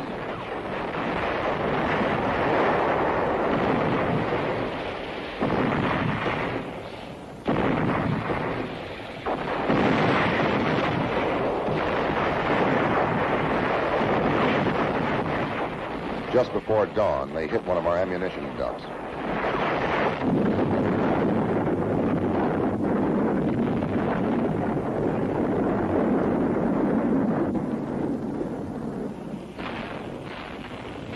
Each grueling day, then, for the next 3 days, we writhed our way up Suribachi while throwing everything we had at the enemy's caves and pillboxes.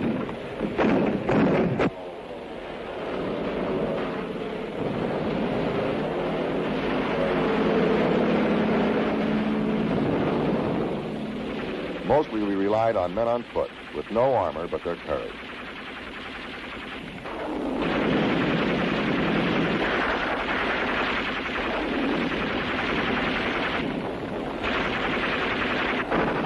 Outstanding was the courage of PFC Don Rule, who captured a blockhouse, destroyed a machine gun nest, with his sergeant was attacking a pillbox when a grenade was tossed out.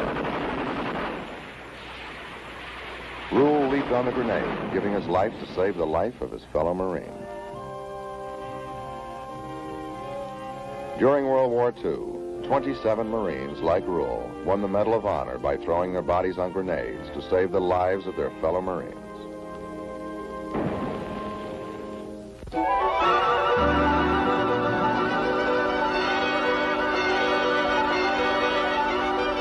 Our most effective weapon on Iwo was the flamethrower, whose flick of fire, like an anteater's tongue, curled into every crevice and flushed out the hidden enemy.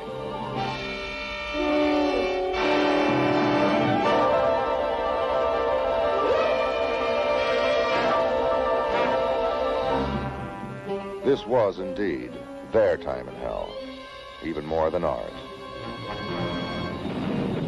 Finally, on the 5th day, we sent a patrol to the top of Suribachi. There, they raised a small flag. "It's the flag," a Marine nearby shouted. "They've raised the flag on Suribachi." And down below, though they were still locked in bitter fighting, they looked up and they cheered. But the flag was too small to be seen by the fleet at sea, so a second patrol was assigned to raise a larger flag. Watching the second flag raising, Secretary of the Navy Forrestal said, "The raising of that flag means a Marine Corps for the next 500 years." But of the 6 Marines who participated in this historic moment, 3 would never know its importance. Within a few days, they were killed in action on Iwo Jima. And though the flag proclaimed that Suribachi was ours, the fierce fight for the bulk of Iwo Jima remained. Yet the beach was now free from bombardment, so that some of us there could take a brief time out. Make mine water. Why, half the population of our nation would sooner stand on their ear than ever expect to hear a Marine say, "Make mine water." But there's only one way to remove the grime of our time in hell, and that's water. I don't care if I have to share. Semper Fi, I got my water. Lots of water. Make mine water. Someday far from here, I'll try some beer and even gaze with passion at the officer's liquor ration. But right now, Mac, it's water. Water, water, lots of water. Make mine water.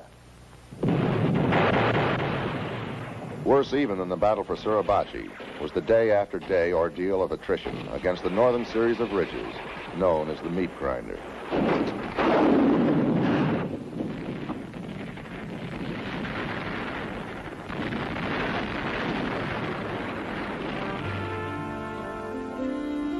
Our only respite would come towards the end of the day, when there was a chance for a little dirt-seasoned food and similarly seasoned conversation.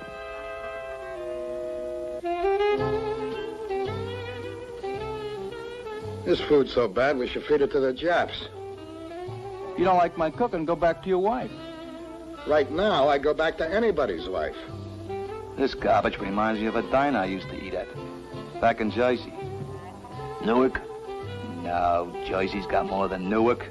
I'm from Passaic. All I ever heard of is Newark. Didn't you ever go to school? Yeah, Austin High, Chicago. I flunked out. They used to feed us slop like this in the dorm. Dorm? Yeah, I had a semester in college. Big deal. So here we are in the same lousy hole.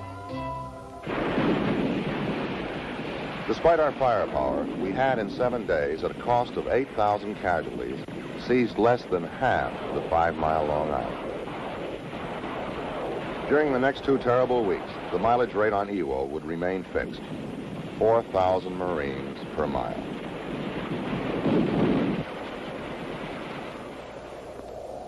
Yet Iwo's battlefields looked like almost lifeless studies in surrealism, an emptiness characteristic of most infantry combat in modern war. No masses of men moving to a dramatic confrontation. Only a few lonely figures scurrying against the skyline, fired upon by concealed defenders who usually remained invisible, even to the men who killed them. The only signs of life were the deadly shellings.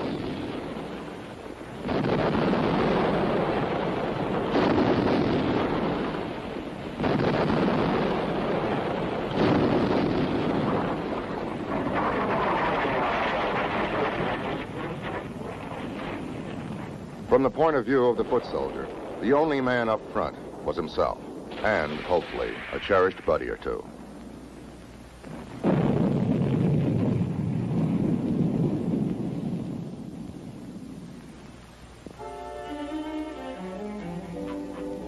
Is it live or die? My eyes asked the Coleman's eyes. But his eyes had learned how not to answer. I turned to the jazz quartet, 4 musicians from the division band, marking time as stretcher bearers. But their eyes were glazed. Too many all-night stands in a dive called Iwo. Get him back to the beach, the Coleman whispered. Sooner he gets blood, better chance. That's all they needed for their downbeat. And so the race began. 4 jazz musicians and 1 dying Marine.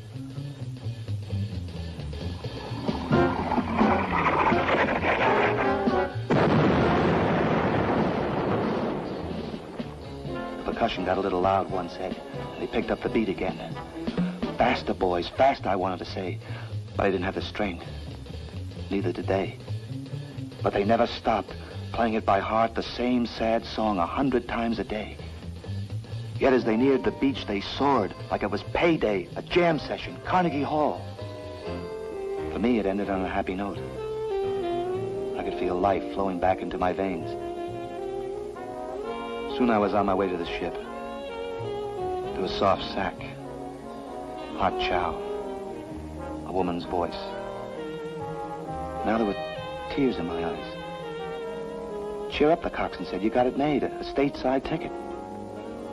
How could I tell him I was crying not for myself, but for them? For my 4 lead-footed musicians. For all of them who had to go back and face the music. Soon the first planes began coming in, proof that our agony in taking this place was not in vain. In all, over 25,000 Air Force crewmen would owe their lives to this island of death.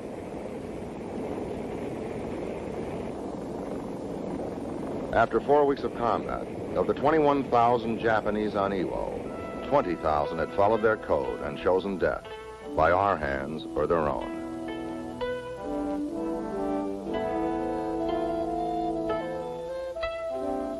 Less than 1,000 were now becoming our prisoners.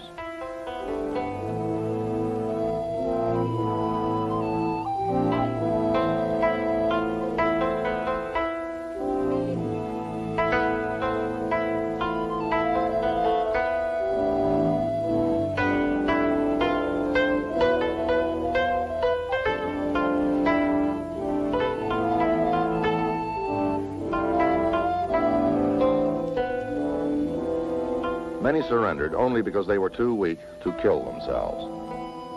Others surrendered because despite the decades of indoctrination, they were sick of war and had, at last, lost faith in the militarist code. Others surrendered because, for them, far stronger than any acquired code of behavior was the instinctive drive of man, all men, to live. East or west, it's good to be alive. As for us, it was easy to hate the enemy when he was invisible or far away. Face to face, we found they were human, and so were we, and our humanity responded to theirs.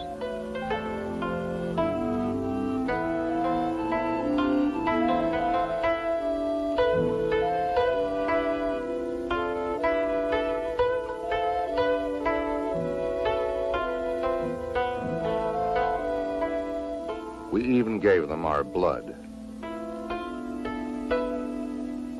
But this man, too, died on Iwo Jima. There, his comrades buried him. Then they bade him farewell.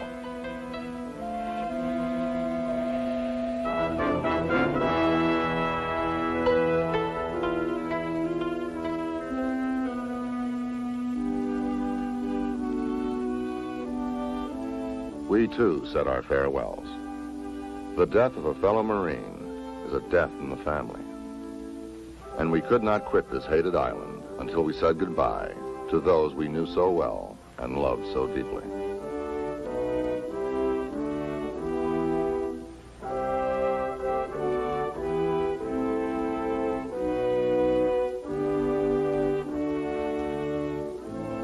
On this island of only 8 square miles, we suffered 23,000 casualties, and 6,000 Marines died on Iwo Jima.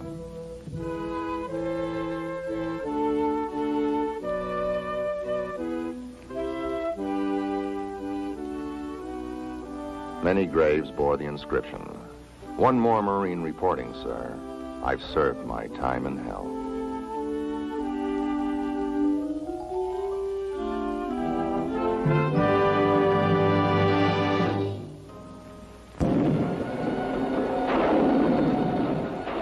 One more island, and we would be in position for the last islands, the home islands of Japan.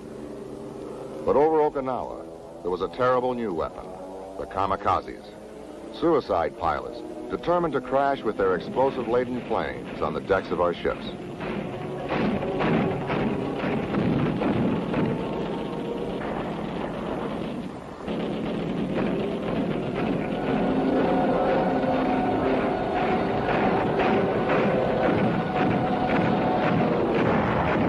The invasion of Okinawa was history's greatest amphibious assault, comprising over 500,000 Americans from all branches of service.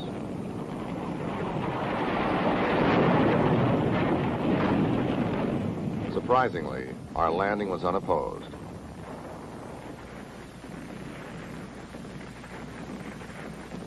Soon we were promenading through the rice paddies, taking in only 4 days all the land we thought would take 3 weeks of bitter combat.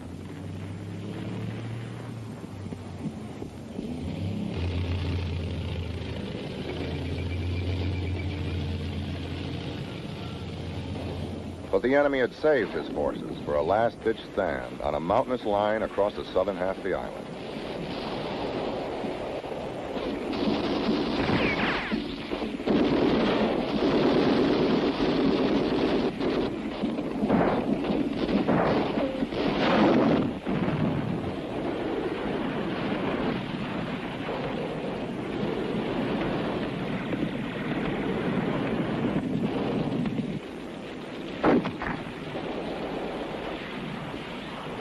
We fought in jungle, on coral beaches, and in volcanic sand. Now we were to try mud. We were also to fight here, uniquely for us, in the streets of a city, Naha, the capital of this chain of islands.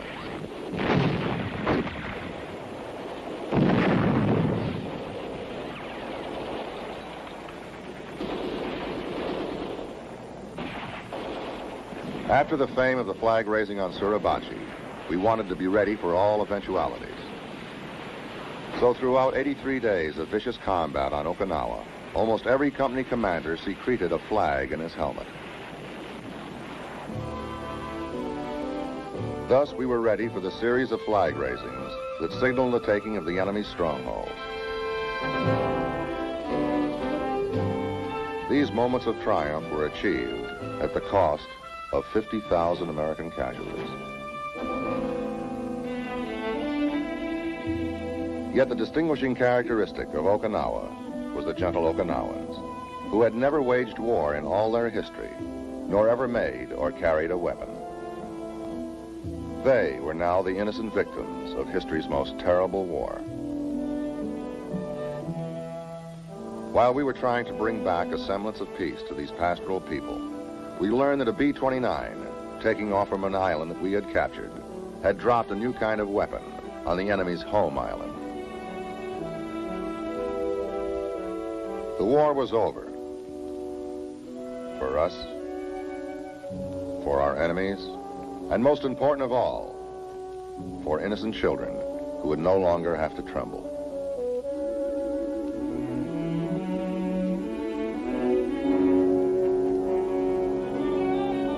During the last landing, which was a peaceful landing, we thought of all the other landings, all the other islands, all the beaches, all the living, and all the dead. But all that was past now. Now they destroyed their arms and disbanded their armies and turned their backs on the past. Past, too, was the militarist society, buried, as here at Nagasaki, in atomic ashes.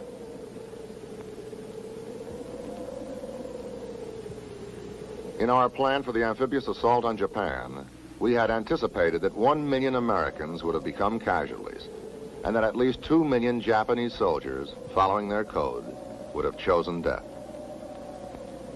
We had also feared that of Japan's civilian population of 80 million, many millions would have committed mass suicide. And so they would have, as we had seen so many do on Saipan, if the Emperor had willed it. But these massive blasts at Nagasaki and Hiroshima, as nothing else could have done, had blasted loose the whole of the militarist and shaken the Emperor at last into action. The Emperor willed that his people should live.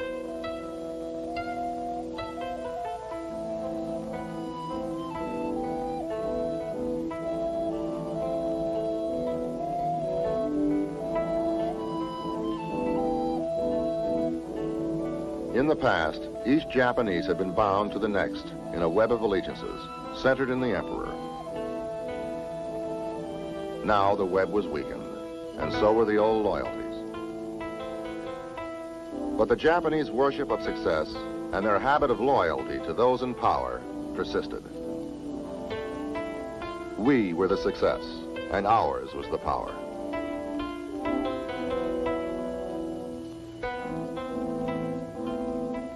Our time was up, and the crisp, windy days of autumn in Japan reminded us of Indian summer at home. It was time to go.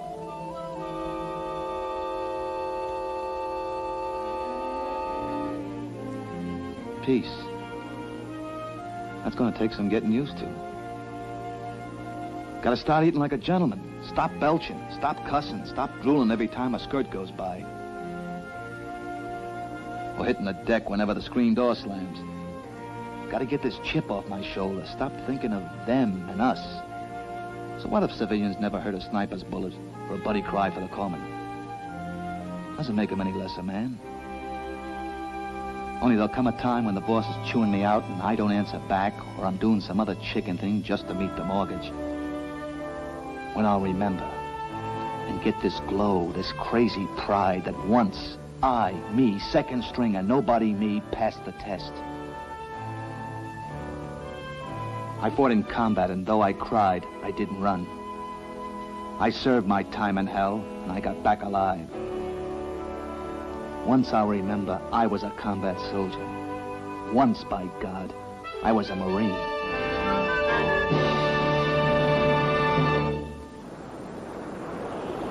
No matter what submarines may tell you, victory in the Pacific was the result of the combined efforts of all branches of the service, and our allies as well.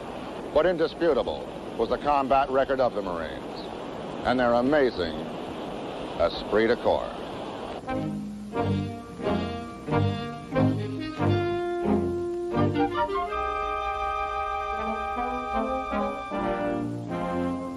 Wherever we went together. Whatever we did together. Whenever we suffered as one. Joined together, trained together, sang together of Montezuma and Tripoli and all the rest. Same squad, same ship, same hell, together. If one of us needed help, we rose up together. If one of us were hurt, brought him back together. And if he died, cried together. We lived and fought and died together and for each other. What is esprit de corps? Well, now hear this and pass the word. The word is brotherhood.